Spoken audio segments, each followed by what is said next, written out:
begin by congratulating Auburn and the job they did, especially in the last 8 or 10 minutes of the game. They played with an incredible amount of energy, enthusiasm, physicality, and knocked us off our spots, and they were a load on the offensive glass. I think those extra possessions were the difference in the game.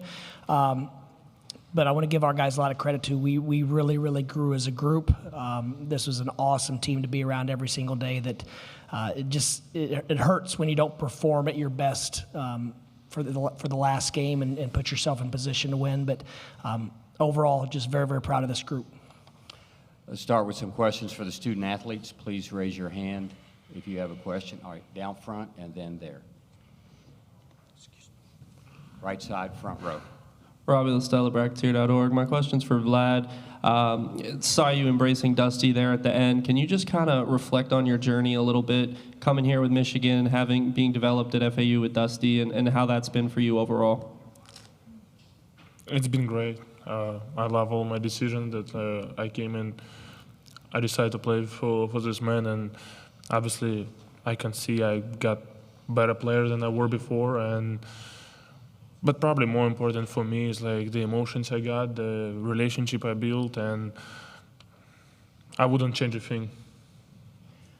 Let's go with the third row on the right. JR3AO.com. My question's for Vlad. What did kind of the Auburn front court do defensively to kind of fluster you today? I mean, they played physical defense. The shots didn't fall in, and sometimes it happens. It feels even worse that it happened in this kind of game, but it is what it is. Back row on the left. Hey, Gunter Schroeder, USA Today. Questions for Danny. In the closing stages, Auburn seemed to maybe have figured out something that they didn't know throughout the whole last game last year and then the first half this year. But looking back on your overall performance tonight, what do you think others may have learned about your overall game that we may not have known coming into tonight? You're asking? Sure. I'm a little confused, sorry. Just something you think you showed everyone. That's the last thing on my mind. I had no intention of showing anyone what type of player I was. Yeah, all I really cared about was getting a win, and we weren't able to do it. Credit to Auburn. But yeah, I had no intention of really showing anyone what type of game I played. That was the last thing on my mind. Third row on the right of the aisle. James Fletcher from On3 for Vlad and Danny.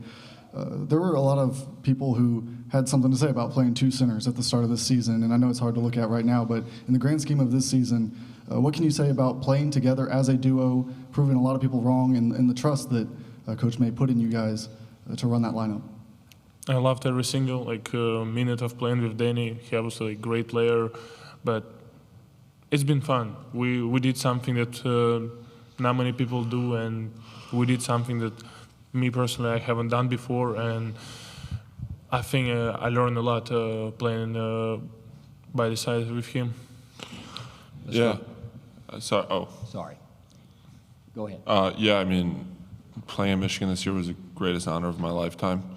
And when Coach May and the staff kind of gave me the opportunity to come here and laid out a plan for Vlad and I questioned it at first, but they put so much trust into the two of us, and our teammates make us look way better than we are. And yeah. Far left in the back row. Danny, this game, it almost felt like an Auburn home game. With that crowd overwhelmingly on their side, it seemed like it didn't fluster you. Did you guys feed off that, or what was that atmosphere like to play in? Yeah, they're the #1 overall seed, so they get, I don't know how it works with locations, but yeah, before tip it seemed like a true road game, and I don't think it really phased any of us. And then obviously in the second half, late second half, when they hit a few shots, the place erupted, and that's just a huge momentum swing, especially when you have the crowd into it. But I thought we kind of pushed past that noise early on, and credit to Auburn, they hit some big shots late, but it's March Madness, and we're 2 hours away from their facility, and they had a great supporting cast from their fans, and credit to them, but yeah, I don't really think it fazed us too much. Third row on the left. Nimari, you were a member of this program when it was 8-24 last year. Curious if you can reflect on being one of the few to stick with this team throughout the coaching transition and how you want this year to be remembered. Yeah, coming off of last year, Coach Dusty came in, like the guys said, with a plan to win and to get a group of guys together that were fit to win and eventually become brothers. And that's exactly what we did.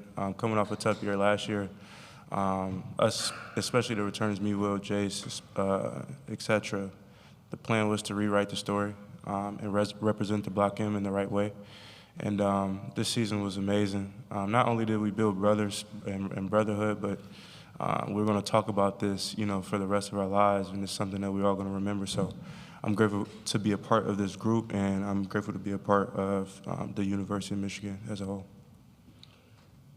Back row on the left. Hey, Gunter Schroeder, USA Today. Wanted a bit of a follow-up for Danny. I know you grew up a big Michigan fan, and when you had the opportunity to come in and play for Coach May, you didn't think twice about it. But how do you want to be remembered as a Michigan basketball player?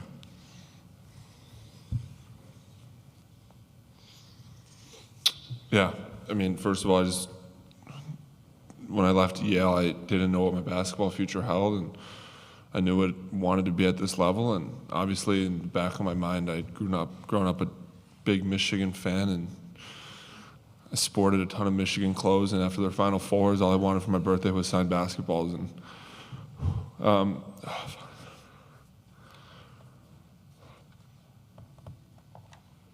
I have so much respect and gratitude for my coaches for allowing me to come here. It was arguably the greatest year of my life, and I made so many amazing relationships. I met my brothers for life, and we had an unbelievable locker room, and we stuck with each other through the ups and downs, and it sucks to see it cut short. But yeah, this last year has been the greatest in my life, and I have to thank the coaches and my teammates for that. We got time for a couple more. We can take questions for Coach as well. Robbie Listella, Bracketeer.org. Dusty, tough loss tonight, but you've changed Michigan for the better. 8 wins last year, Sweet 16 now. What's the journey been like for you getting this team to where they are now and going forward into the future? What's that look like for you? That's the toughest part. You think back to June or whatever date it was when you had the full group here and what they looked like then and where you were at that point. It didn't look anything like it does now. Just to see these guys, you're bringing so many new guys. You have some other guys still in the program. You don't know how their personalities are going to mesh, their skill sets. So just for these guys to want to be better every single day, to be open, to change, to love each other, to get off the mat when you get knocked down. Just proud of the group. A lot of fun. I mean, obviously we had a blast, and we did some things that we'll have forever. We'll have a banner or whatnot. But man, when I think back of the first Michigan team that I was a part of, these guys, they left a legacy. They have an identity. They've helped us establish identity, and they should be very, very proud of their body of work. Last two questions. We'll go back row far left. Nimari, you guys may not be part of it, but what is the future like for the Michigan program now under Dusty? Now that you've come so far, but where do you think the program's headed next year and beyond? This is an absolutely beautiful future ahead of us, especially the type of guys that Dusty recruits, the type of guy that Dusty is, and the type of coach that he is, his schemes, his game plans, offensively, defensively. He keeps really, really good people around him as well, and I think that's just a brand for a beautiful future ahead and representing Michigan the right way going forward. Last question here, third row on the right.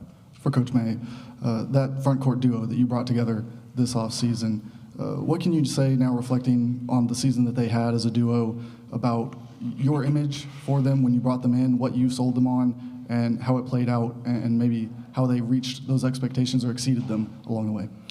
Well, they number one, I credit them. They bought into a vision, and sometimes it's hard to buy into something that's not seen, that you can't see.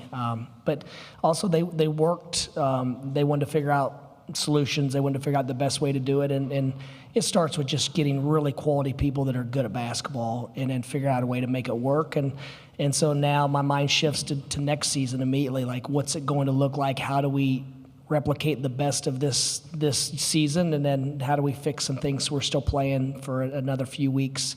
But yeah, those guys, they became a national story because of their unique skill sets, how well they work together, but also the other three guys on the court didn't get as much credit as they deserved because they were the ones spacing, cutting, feeding the ball, whatever the case. So, but yeah, it was unique for us to get for those guys to get some really quality attention and press and give us another kind of, I guess, subculture or identity going forward.